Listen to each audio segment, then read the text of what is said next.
Prabhudeva AR Rahman combination లో రూపొందుతున్న సినిమాకు మూన్ వాక్ అనే టైటిల్ ను ఫిక్స్ చేశారు. ప్రస్తుతం ఈ సినిమా షూటింగ్ రెండో షెడ్యూల్ చెన్నై నగరంలో శరవేగంగా జరుగుతోంది. ప్రభుదేవ ఏఆర్ రెహమాన్ కాంబినేషన్ లో వస్తున్న ఈ మూవీపై ఆడియన్స్ ఓ రేంజ్ లో ఎక్స్పెక్టేషన్స్ పెట్టుకున్నారు. హీరో ఓరియంటెడ్ స్క్రిప్ట్ కు భిన్నమైన కథను తీసుకుని సినిమాను తెరకెక్కిస్తున్నారు.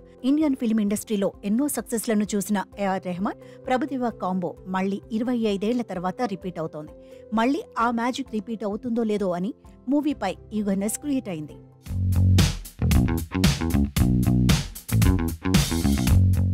నిజానికి ఏఆర్ఆర్ పీడీ 6 అనే వర్కింగ్ టైటిల్తో ఈ మూవీని సెట్స్ పైకి తీసుకెళ్లారు. ఇప్పటికే మొదటి షెడ్యూల్ షూటింగ్ కంప్లీట్ చేసింది మూవీ యూనిట్. ప్రెజెంట్ ఈ మూవీ షూటింగ్ రెండో షెడ్యూల్ చెన్నైలో ప్లాన్ చేశారు. సినిమాకు సంబంధించిన మేజర్ సీన్స్ చెన్నైలోనే షూట్ చేయనున్నట్టు కోలీవుడ్ ఫిల్మ్ ఇండస్ట్రీలో టాక్ నడుస్తోంది. ప్రేక్షకులను ఆద్యంతో ఎంటర్టైన్ చేసే విధంగా ప్రభుదేవాపై సీన్స్ ఉండేలా మూవీ యూనిట్ ప్లాన్ చేస్తున్నట్టు తెలుస్తోంది. అందరూ తమ ఫ్యామిలీ మెంబర్స్ తో కలిసి సినిమా చూసేలా మూవీ స్టోరీని డిజైన్ చేశారు. చాలా రేర్ గా వచ్చే ఇలాంటి ఫ్యామిలీ ఎంటర్టైనర్ సినిమాలో కోలీవుడ్ ఫేమస్ కమెడియన్ యోగిబాబు ఓ ఇంపార్టెంట్ రోల్ చేయనున్నట్టు ఫిలిం నగర్ లో గుసగుసలు వినిపిస్తున్నాయి. బిహైండ్ వుడ్స్ సమర్పణలో ఈ మూవీకి Behindwoods company CEO Manoj NS direction చేస్తున్నారు. కేవలం డైరెక్షనే కాకుండా మూవీకి ప్రొడ్యూసర్ గా కూడా వ్యవహరిస్తున్నారు.